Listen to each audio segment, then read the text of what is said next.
Hey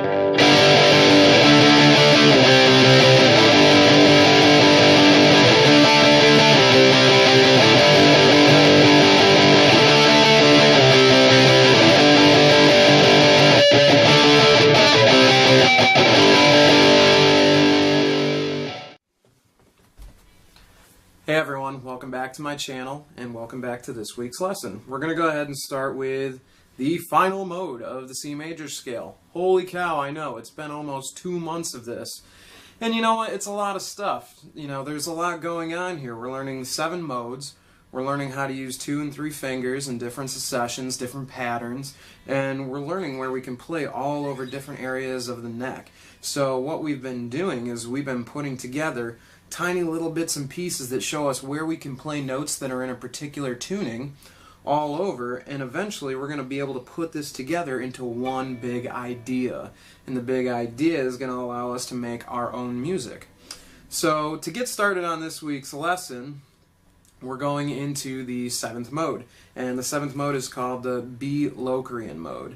And it's B because it is the 7th and final of the major scale. So right here we're going to start on a B. So before we started on A, we're going to go up a whole note on the low string and start with B. Now you notice it seems like we've come around full circle and we're already back to our Ionian mode, which was this. Even though I hit the wrong note. But you'll notice that when we started on C,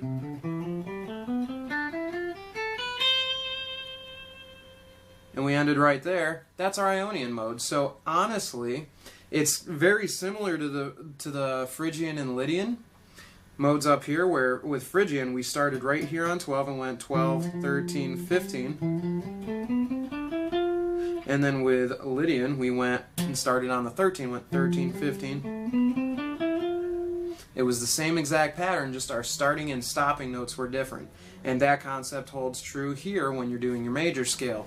Your Locrian and Ionian overlap, so it becomes the same exact idea. We're going to be playing the same exact shape, we're just going to start and end on a B instead of on the C. So for this you play the same pattern, but you start on your 7. So it goes 7, 8, 10, 7, 8, 10, 7, 9, 10, 7, 9, 10, 8, 10, 7. And that's where you stop. And if you want, you can resolve on the C because that's where it wants to, but that's really how that mode goes, and this is how it should sound.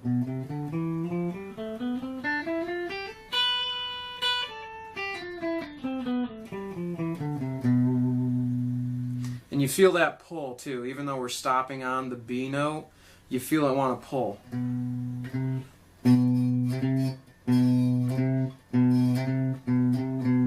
You feel it want to pull to that C, because it does want to resolve. And the reason it wants to resolve is because it's 7th mode. It's just before the C, before you come around full circle.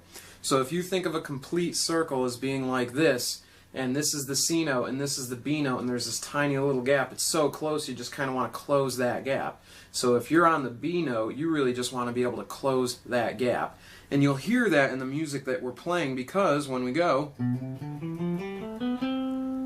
that sounds nice. Even though we started on the B, it sounds like it's supposed to happen, like this is where it's supposed to go. So that's where we started.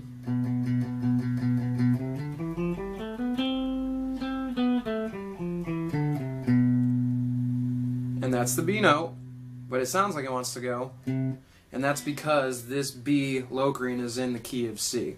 And that's that pull, because the 1st mode and the 7th mode are so close together because they're right next to each other when you come around full circle. You're going to have that pull. It's going to want to resolve there.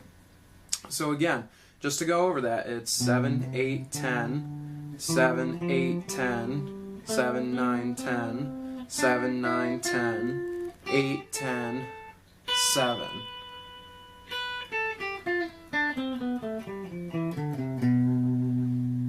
And again, it wants to resolve. So you're going to have that tension when you're playing it, but remember, it's important to know that if you're going to play in the C major, but you're going to focus on the Locrian mode, and we'll get more into things like that in future lessons, that it's important for you to stick around that B because that's the tension you're creating. You're playing in a particular key and you're creating a dynamic sound that has a certain tension that you're looking for. So it's important to remember that we're starting on that B note, we end on that B note. So that's where we are.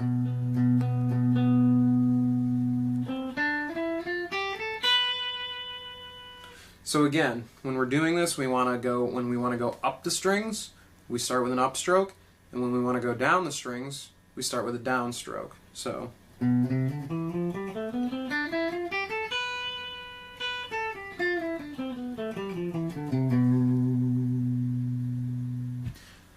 okay, so that really covers the concept. Again, do your trem picking.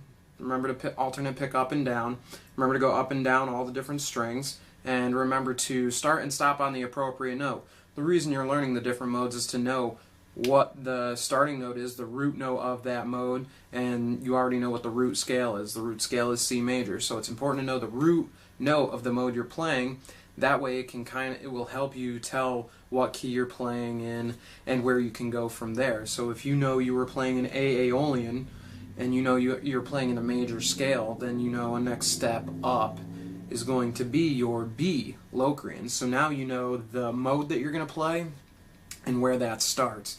So it's good to understand where you're stopping and starting in your modes, because that gives you your roots of your modes and it lets you know where you're able to go on the guitar.